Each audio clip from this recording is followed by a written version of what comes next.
Bonjour à tous.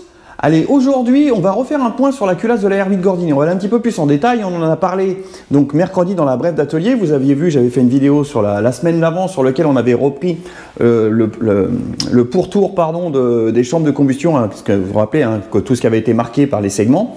Vous avez vu aussi, j'ai adouci, j'ai repris, et là il me restait en fait à volumer les chambres pour voir où j'en étais rendu au niveau de ces volumes de chambres, voir si j'ai complètement dégradé ou pas les volumes. Et comme je vous avais dit, à mon avis, on n'est pas parti très loin, je ne pense pas. Allez, on va regarder ça tout de suite. Alors là, vous voyez, je suis déjà en cours de mesure. Donc j'en ai déjà mesuré une. Là, je suis en train de mesurer la deuxième. Après, il va me rester encore les deux autres à faire. Alors pour ceux qui n'ont pas vu les vidéos précédentes, déjà, je vous invite à aller les voir. Mais autrement, je vais vous expliquer rapidement ce que j'ai fait sur cette culasse.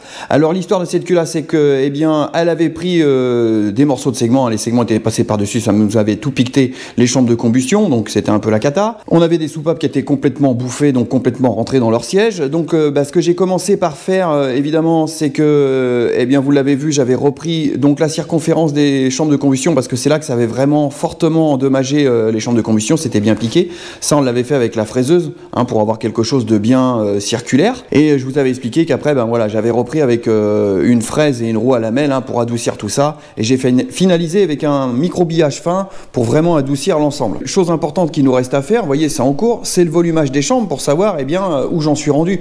Parce que quand on commence à travailler dans une chambre de combustion puis qu'on commence à enlever de la matière, évidemment, on va faire varier le volume de la chambre de combustion.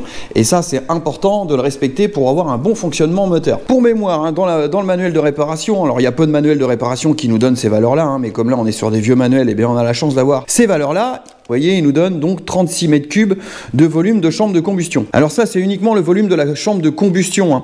C'est pas le petit V total, parce que le petit V total, il faudrait qu'on inclue le piston, parce que vous avez le piston qui dépasse, donc en fait, il faudrait soustraire à ce volume-là pour avoir le volume réel de petit V, c'est-à-dire de la chambre de combustion. Mais là, dans notre cas, à nous, on va pas s'amuser à calculer petit V. Nous, ce qu'on veut, c'est retrouver nos 36 cm3 d'origine. Alors, où on en est rendu? Alors, si vous vous rappelez, c'est ce que je vous avais dit mercredi, à mon avis, je devais pas être très loin de la valeur, en sachant que en remettant des soupapes neuves, elles sont remontées, et donc je reprends du volume dans la chambre, parce que quand j'avais fait ma première mesure, si vous regardez dans la vidéo la première vidéo que j'avais fait où que je parlais du volume des chambres de combustion, je l'avais fait avec les vieilles soupapes qui étaient usées et qui étaient rentrées dedans, et on se retrouvait avec 38 cm3 de mémoire de volume, donc ce qui était trop. Alors aujourd'hui, après la remise en place des soupapes neuves et tout, et contrôle, vous voyez, j'ai contrôlé la première et je suis à 36,4, donc vous voyez, je suis très proche de la valeur d'origine. J'ai 400 mm3 de trop. Et justement, c'est là qu'on va voir comment on va faire pour rattraper nos 36 cm3. Alors avant d'aller faire des calculs, je commence déjà par volumer toutes mes chambres, c'est ce que je suis en train de faire. Donc là, vous voyez, il y a la deuxième qui est en cours. Alors ça, on en avait déjà parlé, le principe, c'est simple. Les soupapes, vous voyez, elles sont pas mises avec leur ressort. Là, c'est tout simplement, les soupapes sont neuves, les sièges ont été rodés. Je mets un petit peu de graisse sur mon siège de soupape, je la mets en place, ça la colle, je fais pour les deux pareil. Après, le petit plexiglas avec un petit peu de graisse autour pour coller le plexi, et ça fait l'étanchéité, c'est suffisant pour volumer. Et là, vous voyez, c'est en cours.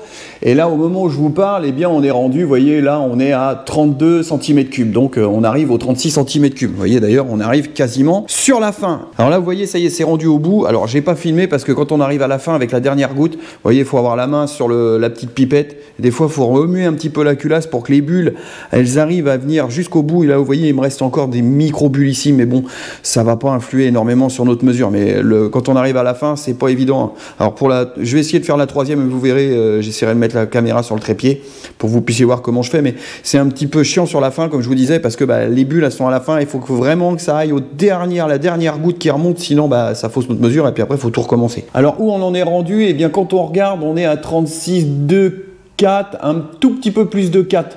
Alors après, c'est pas évident à voir si on revient, voilà, on se met là, on a dépassé légèrement la valeur de 4, donc on va dire qu'on est à 36, à peine 5, on va dire 36 450. Alors vous voyez, on est quand même assez précis quand on fait ça à la fraiseuse, du fait est que moi j'ai descendu de la même valeur sur les 4 chambres de combustion. Vous voyez, là je suis à 36,4, là je vais me retrouver à 36 450. Bon après, s'il y a des variations de 50 mm3, voilà, ça va pas changer la donne. ça sera très correct pour un moteur d'origine. Alors par exemple, il n'aurait pas fallu se retrouver ici par exemple avec 36 cm3 et ici se retrouver avec 38, parce que voilà, ça fait beaucoup de trop, là, 2 cm3 d'écart, c'est beaucoup de trop. Le mieux c'est de s'approcher au plus près des 36. Et là, je vous dis, bon, quand on vient aller chercher, pinailler les 50 cm3, alors après, si on voulait faire un moteur performance, ultra performant, ouais, on pinaille, on vient chercher les 50 cm, les 50 mm3, pardon, que je me trompe pas de valeur. Alors après, je pense que si on avait des 50 mm3 à aller chercher, eh bien, on irait plutôt aller chercher ça sur la surface de la soupape, parce que ça serait plus facile à calculer que d'aller taper là-dedans sans savoir trop où on s'en va. Bon, et bien maintenant, ce que je vais continuer à faire, c'est que là, vous voyez, là, j'ai ma valeur. Je vais aller mesurer les deux autres, et après, comme ça va nous permettre de savoir si on est dans la moyenne. Vous voyez, comme je vous disais, si on a des 50 mm3 d'écart, bon, ça ira. Ça va nous permettre de pouvoir calculer de combien il va falloir que je rectifie ma culasse pour pouvoir rattraper mes 400 mm3. Et vous allez voir que quand on fait le calcul, eh bien, ça représente très très peu de matière. Alors j'ai fini de mesurer les 4 volumes de chambre de combustion. Alors je vous l'ai pas filmé parce que voilà, c'est répétitif, c'est toujours la même chose, rien de bien intéressant quand on a vu comment ça se faisait une fois. Alors qu'est-ce que j'obtiens comme résultat final sur l'ensemble? Alors le premier ici, et donc on est à 36 400, ici on est à 36 400, ici on est à 36 450 et ici on est à 36 400. Alors vous voyez, on en a 3 qui sont identiques, on en a un qui a un petit peu plus, donc 50 mm3, 50 mm3 c'est vraiment infime. Bon après, effectivement je pourrais aller m'amuser à retoucher les 3 autres pour les mettre pareil, mais bon, je suis pas certain que mes 50 mm3 aient une influence. Alors évidemment, si j'avais 500 mm3 ou 1 cm3, là d'accord, bon 50 mm3, on va laisser ça comme ça, ça changera rien. N'oubliez pas que quand le véhicule se met à fonctionner et qu'il y a de la calamine qui se met dans les cylindres plus ou moins, avec des dépôts plus ou moins importants dans un cylindre ou un autre, et vous faites varier de quelques millimètres cubes votre volume de chambre de combustion. Alors on se rend compte qu'on a 400 mm3 de trop. Donc là, ce qu'il va falloir qu'on fasse, c'est qu'on retire ces 400 mm3. Quelque part, ça nous arrange parce que comme moi, je veux reprendre ma portée de culasse pour qu'elle soit propre en rectif, alors il n'y a pas grand chose à lui faire, vraiment un petit coup léger, parce que vous voyez, elle n'est pas abîmée, on a quelques petites traces là, mais rien de bien incroyable, donc il y a juste un léger coup à mettre. Alors pour déterminer les 400 mm3 que j'aurai à gagner sur ma chambre de combustion, ce que j'ai fait un calcul de volume, donc très simple. J'ai pris mon diamètre de mes chambres de combustion, donc c'est 74. 74, donc on applique la formule, donc pi fois r au carré fois hauteur, donc pi 3/14, comme tout le monde sait. Donc 37, c'est le rayon de 74. Donc 37 au carré fois 1/10 pour voir ce que ça donne. Et donc on obtient 430 mm3. Et bien donc 430 mm3, on va dire que c'est parfait parce que si on enlève 430 mm3 partout, donc ici vous voyez on va se retrouver à 35 970. Donc c'est impeccable, 35 970. Donc ici on se retrouvera à 36 020. Donc voilà, on sera bien, je veux dire on sera dans les 50 mm3 d'écart. Alors parfait, si on enlève nos 430 mm3, on va se retrouver pile poil dans la valeur. Alors vous voyez, même si j'enlève un peu plus que 1/10, admettons qu'on enlève 2/10, on serait à 860 mm3. Donc ça voudrait dire qu'on comprimerait un peu plus. Alors c'est pas gênant, sachant que avec le carburant qu'on a aujourd'hui qui est beaucoup plus antidétonnant que ce qui se faisait à l'époque, ça passera sans problème de comprimer un petit peu plus. D'ailleurs, il y avait des montages qui étaient faits avec des pistons haute compression et on comprimait bien plus fort que ça. Moi, ce que je voulais là dans mon cas, c'était surtout que mes 4 chambres soient équilibrées, parce que comme vous l'avez vu, c'était quand même pas mal abîmé quand on se met à fraiser, piocher partout là-dedans. C'était surtout pas de se retrouver avec, vous voyez, comme je l'ai dit tout à l'heure, que par exemple ici on a arrêté à 34 et puis ici à 36. Donc là non, ça fait un déséquilibre. Là, ce qu'on veut, c'est que les 4 soient pareils. Bon, maintenant ce que je vais faire, c'est que je vais la mettre en place sur la fraiseuse. Je vais mettre ça en place, dégauchir tout ça, retirer le 10e que j'ai besoin d'enlever. On verra après l'état de surface que ça donne avec le 10e d'enlever. On verra si on enlève 1/10, que 1/10 ou un petit peu plus. Mais déjà, on va partir sur 1/10 et voir ce que ça donne au niveau résultat d'état de surface. J'ai mis la culasse en place sur la table de la fraiseuse. Donc je vous ai passé cette étape-là, parce que voilà, ceux qui me suivent sur la chaîne ont déjà vu. Donc mise en place, calage, donc elle est bien verrouillée. Elle a été dégauchée. Alors dégauchée, c'est pour qu'elle soit parfaitement dans la symétrie de la table. Alors j'ai mis en place mon outil de coupe, donc un fly cutter avec une plaquette de coupe avec un angle positif, parce que là on travaille dans de l'alu, donc de la matière tendre, donc il nous faut un angle positif à la plaquette. J'ai plus qu'à aller procéder à ma passe, donc je vais normalement enlever 1/10 en une passe, et logiquement si tout se passe bien en une passe ça devrait être bon, et on devra arriver à ce qu'on voulait, c'est-à-dire nos 1/10 et retrouver donc nos fameux 400 cm3 qu'on a en trop ici.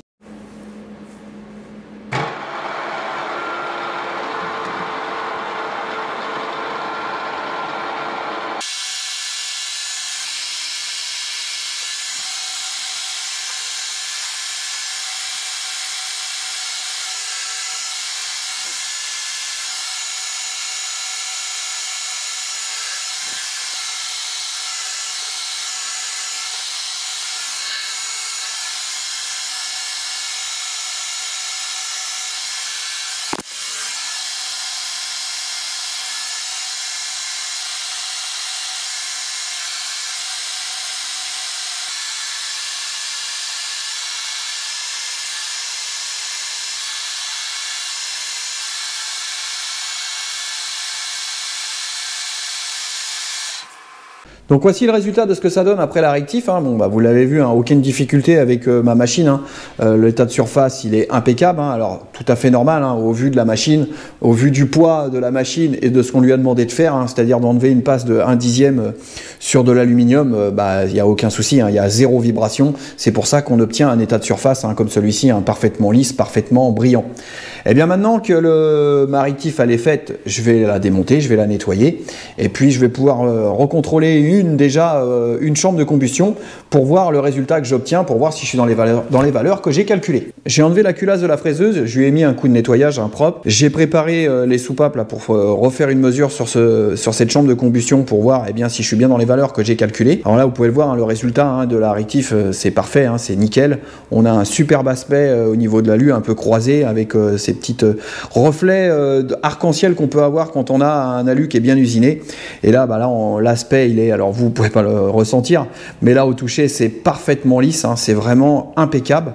Donc vous voyez les petites aspérités que je pouvais avoir au départ hein, sur les bords de chambre de combustion, ils ont totalement disparu. Donc là on n'aura aucun problème d'étanchéité avec le joint de culasse. Donc là maintenant ce que je vais faire, j'ai déjà préparé comme je vous ai dit mes soupapes. Donc je vais remettre mon plexi en place, je vais contrôler mon volume et dans la logique, si ici j'ai perdu mes 400, je sais plus comment on avait dit tout à l'heure, 430 mm3, je devrais avoir baissé de la même quantité sur les trois autres hein, par logique vu que la culasse elle a été rectifiée. Allez, je mets tout ça en place, je fais ma mesure et je vous reprends après.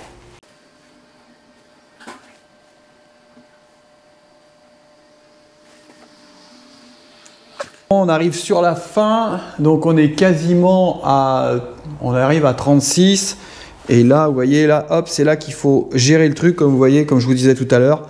Là vous voyez les bulles elles se sont mises sur le côté, donc il me reste juste quelques bulles, donc il faut que j'arrive à les faire passer et vous voyez c'est là des fois que c'est délicat, qu'il faut pas faire de conneries. Donc hop on incline tout ça pour que la bulle remonte, hop là elle remonte. Vous voyez un petit peu la délicatesse, donc c'est ça qui est un petit peu chiant quand on fait ce type de mesure, c'est que il faut être délicat et faire en sorte que les petites bulles puissent remonter et c'est pas toujours évident.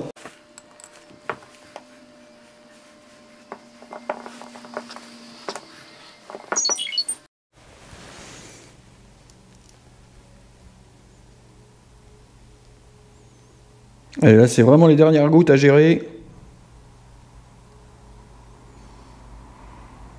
Hop.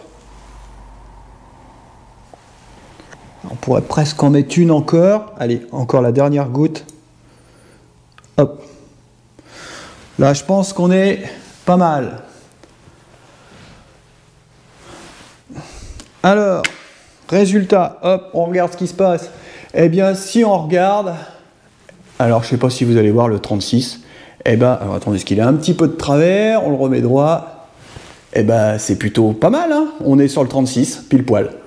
Alors, ouais, si le trait, je suis juste sur le 36, vous voyez. Bon, après, il y a peut-être, si on voulait être plus précis, il faudrait quelque chose de plus large en graduation, de plus fin. Mais bon, là, vous voyez, là, j'ai rattrapé mes 400 mm3 que j'avais au départ. Donc, c'est parfait. Donc, ça veut dire que si j'ai rattrapé mes 400 mm3 sur cette chambre de combustion-là, ça veut dire que j'ai fait la même chose sur les trois autres. Donc, je vais peut-être les mesurer pour la forme, mais ce qui veut dire que, j'ai rattrapé mes 400 mm3 sur mes 4 chambres de combustion.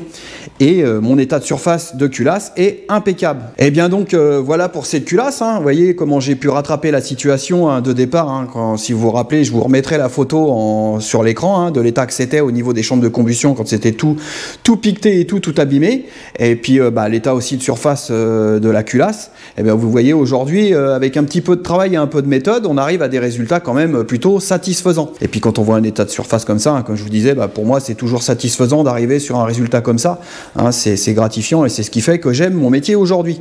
Et bien voilà pour cette culasse d'Erwin Gordini, elle est totalement finie, donc un coup de nettoyage hein, partout, et puis remise en place des soupapes dessus, et puis il n'y aura plus qu'à la reposer sur le moteur. Alors comme vous l'avez vu, hein, l'importance du volumage de mes chambres de combustion dans le cas présent, c'était pour s'assurer qu'on n'avait pas des différences majeures entre les chambres de combustion, hein, du fait que on voyait hein, l'aspect de départ où tout était piqué, abîmé, et où j'ai été obligé d'y aller à la fraise et tout ça pour rattraper toutes ces aspérités-là. C'était vraiment pour m'assurer que j'ai pas de différence, comme je vous disais au départ, que je me retrouve pas avec 2 ou 3 cm3 d'écart. Hein, comme je vous disais, bon là s'il y a 50 mm3, voilà, ça passe sans problème. Hein. C'était surtout Je réinsiste, hein, qu'il n'y ait pas des millimètres cubes d'écart. Bon, après, voilà, moi je le fais parce que voilà, je veux m'assurer des choses et je suis quelqu'un comme ça et je suis maniaque, mais je reste à peu près persuadé que s'il y en a certains, ils ne l'auraient pas fait. Et ça aurait fonctionné quand même, hein, si vous vous retrouvez avec 1 cm3 d'écart ou 2 cm3 d'écart sur une chambre de combustion, ça va fonctionner, hein, ça va pas non plus détériorer complètement le fonctionnement du moteur, mais on n'est pas dans l'optimum et puis moi ça me convient pas et si je le sais, ça me convient pas, donc là je sais que j'ai rattrapé le problème et là ça me convient. Eh bien écoutez, j'espère que cette petite vidéo sur cette culasse de R8 Gordini, ça vous aura plu, ça vous a intéressé, hein, voilà, je sais que vous aimez un petit peu le côté technique, et bien là j'avais trouvé ça intéressant de vous faire voir un petit peu comment je procédais, justement pour rattraper les petits calculs encore une fois de plus, hein, pour retrouver le bon volume. Alors c'est rien de compliqué, hein, c'est un niveau scolaire simple, hein, les calculs de surface et puis de volume, mais bon, moi je trouvais ça intéressant. Eh bien écoutez, comme d'habitude, un petit pouce bleu, hein, ça fera plaisir. Je vais vous souhaiter aussi un excellent week-end à tous, et puis je vous dis à bientôt, tchuss.